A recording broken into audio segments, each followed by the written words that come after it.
There are top 5 reasons kung bakit maganda mag-invest tong property na to. Number 1, the location na sobrang lapit sa mga establishment. Just like around 5 minutes, nasa SM Tanza ka na, Pure Gold, Municipal Hall, Hospital, Public Market, and take note guys, walking distance lang din po to sa elemental school. Kaya if ever may mga kids kayo, perfect na perfect itong property na to. Number 2, the accessibility na mismo pagkalabas nito sa subdivision na to is highway na. Kaya very accessible and no hassle. And makatipid na din kayo sa travel hours. Then, one ride bus lang din po ito to PITX or Maynila, just around 30 to 45 minutes, ay makakarating ka na sa Maynila po. Number 3, community. Over 150 units lang naman ang itatayo dito. So, imagine guys, ganun lang po ka unti na itatayo dito. So, very peaceful and very relaxing yung environment ng community mo. Then, number 4, flood-free. Of course, yes na yes. Safe na safe yung family mo dito dahil garantisado na hindi po to bahain. And lastly, affordability. Dahil flexible to pay ang down payment. And you have an options, pwede mo siya bayaran ang down payment in 24 months, 23 months, or 20 months. Interesting ka na ba tong property na to? Then, welcome to Future Home River de Rosa. Hey, hey, hey, hey, hey, hey, hey, hey. Hi, I'm Maniling Garrido, your trusted real estate salesperson from Dream House Realty. Andito ako ngayon sa another house tour na naman tayo kung saan ipipicture ko sa inyo ang River de Rosa, a duplex type which is here located in Barangay Sana Mayor, Tanza, Cavite, na meron siyang lot type na 80 square meter, while the floor area is 62 square meter. Ngayon guys, actually, meron po tong available, meron po tayong pagpipilian na duplex type na meron po siyang complete turnover and semi-complete turnover. But, ipipicture ko muna sa inyo yung as a complete turnover. Ngayon, let's start house tour guys. Okay? So, ito po yung front yard ng magiging unit mo upon turnover. So, meron ka dito around 2 meters. So, pwede ka dito for the future extension or expansion, pwede mo siya gawing as store or garden. Yun, pwede po yan, guys. Then, let's check the exit lot. Now, we have here an exit lot around 3 meters. So, kasyang-kasya dito po yung kahit 2 cars mo. Then, pwede po siya hanggang dito yung car mo. Then, the rest remaining, pwede mo siya another purposes po. Or either, pwede mo naman siya full 2 cars yun as a kasya naman po dito. Then, so, ang lawak ng lot area niya guys, since 80 square meter po. Then, we have also here the water tank as a rainwater collection. So, free na po to upon turnover. So, nakakatulong po to guys para po mas makatipid po tayo sa water bill. So, itong water tank is meron na po siya connection sa doon sa ceiling light ng alulod po. So direct yung rainwater niya direct to the water tank. So yun, yung nakagandahan dito pag mag-avail po kayo nito, aside from malawak po yung lot area, meron na din po siyang kasamang water tank. So let's check sa loob guys. So, maganda tong property na to kasi yun na nga, since along the highway, so very accessible din po. So, dito, meron din po to siya tayong partially na cover sa main door mo. Tapos, meron na din po siyang ready to install or ready to kabit na ilaw po. Then, let's go. Check natin sa loob. So, ito yung main door natin, which is made as a steel door. So, yun. Ito yung complete turnover, as in, ito yung pong actual turnover. So, complete turnover po siya. So, napapansin nyo, very spacious. Kasi ang floor area po natin dito is 62 square meter. So, imagine guys, ganun po kalawak or kalapad yung, nagiging floor area natin. So, imagine, ito yung living room mo, then ito yung magiging kitchen mo, then ito yung magiging, storage dito sa ilalim ng hagdan. So as you can see, yung tiles natin, yung floor natin naka-tiles na. 60 by 60 yung size ng tiles natin. Then, meron din po tayo dito na window. Window which is aluminum encasement na din po siya. Then, kagandahan nito, open yung ano natin. So, well ventilated siya. So, mas maramdaman mo yung natural light ang napapasok at saka yung fresh air na papasok po. Open po yung window natin. So, ang ganda-ganda nito. Tapos, pagdating naman sa kisame, combination of bakal na din po siya, then buhos na din siya or nakaslab na. So, perfect na perfect to. Ang ganda dito. Tapos, pagdating naman sa mga outlets, madami tayo. Meron, dito pa lang may 4 outlets na. Just imagine na dito po yung living area. So, naka-ready na po yung mga outlets. We have also here another outlet if ever magpapakabit ka ng aircon or ikakabit nyo dito yung electric fan, yun. Naka-ready na po siya. Then also, we have also another window aluminum encasement po. Tapos, yun, meron din tayo another outlet dito. Madami po tayong window, kaya well ventilated po talaga. Then another outlet dito. If ever magkakabit ka ng aircon or any something po. Then, let's check the toilet and bath. So, ito yung toilet and bath natin. So, as you can see, so meron na din po siyang lavatory, bowl with dual flush type. Then, meron na din po yan siyang telephone shower. Then, as you can see, meron na naka-tiles na din po siya by 60 by 60 and the rest fully painted na din po. Then, ang kisame natin, yun, naka-ceiling na din po siya. Kaya, wala ka na talagang ipapagawa since as a complete turnover po to.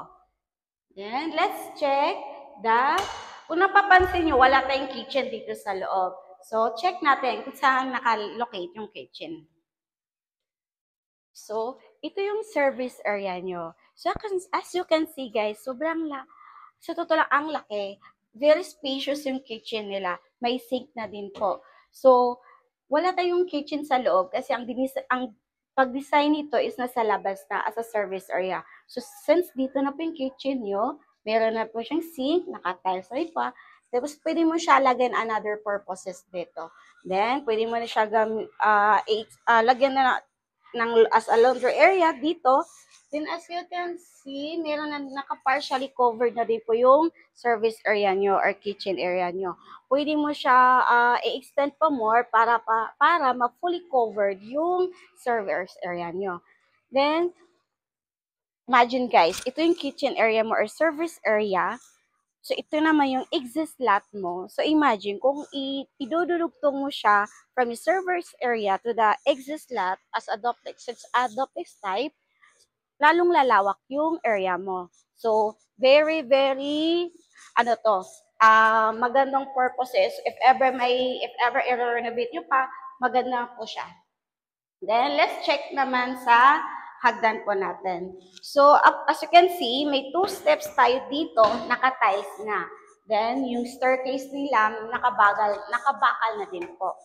Then, yung footstep natin, sobrang premium yung quality, kaya sobrang tibay po.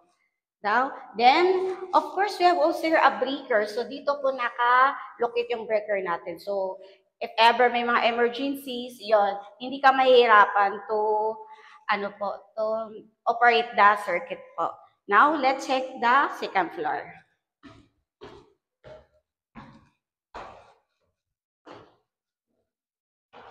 So, ito po yung second floor natin.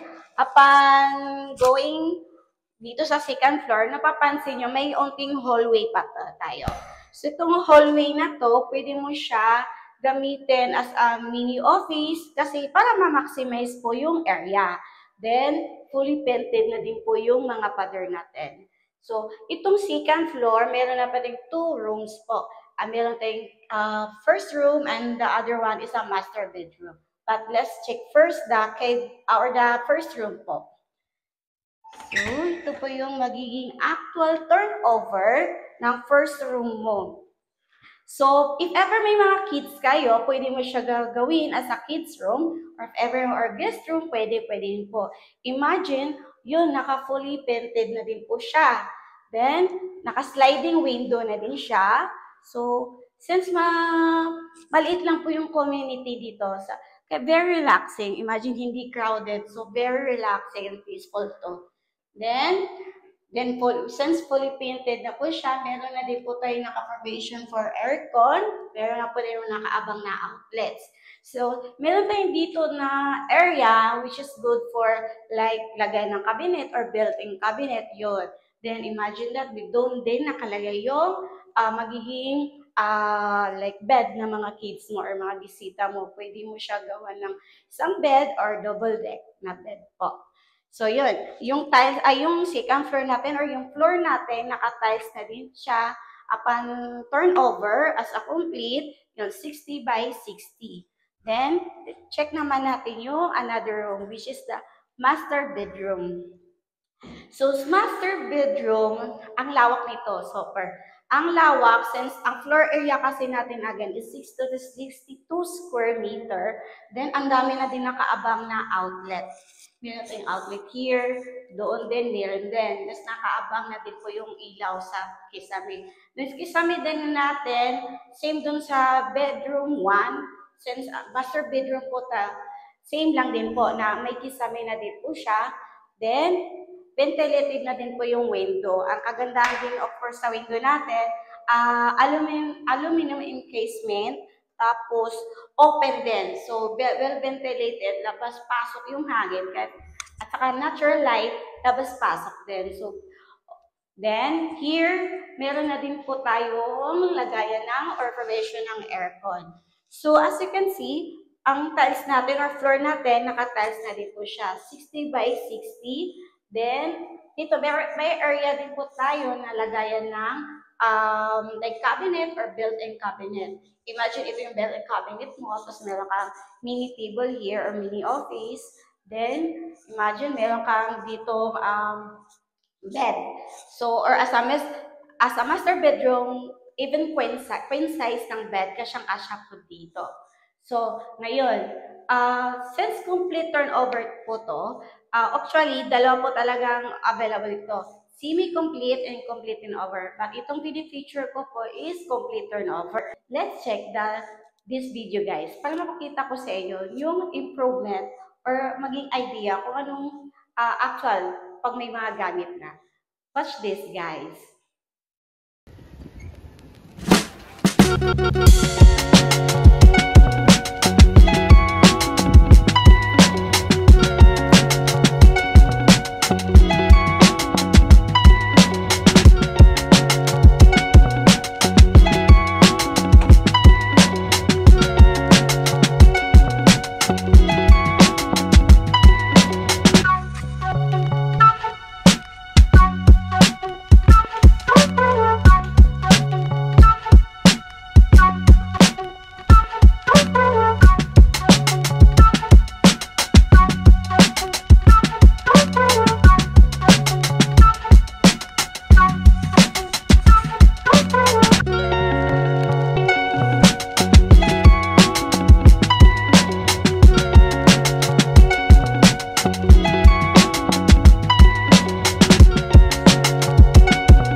actual turnover at saka model trees up unit. Itong model na to, which is T. Verderosa.